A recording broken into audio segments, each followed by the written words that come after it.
Okay, so here we go. Here's what the engine looks like now. I gotta take everything off to get down to the head gaskets. So everything you see is about to be taken off.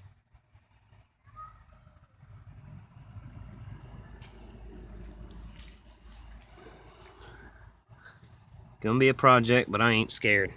So here is the gasket set. It's got all the gaskets, some sealant, instructions.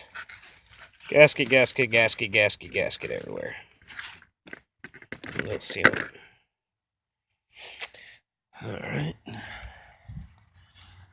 And we got the back cleared out, so I can stack all the parts back here. Got some cardboard just so it don't get crap all over everything. So alright, we're getting ready to do this, baby duck.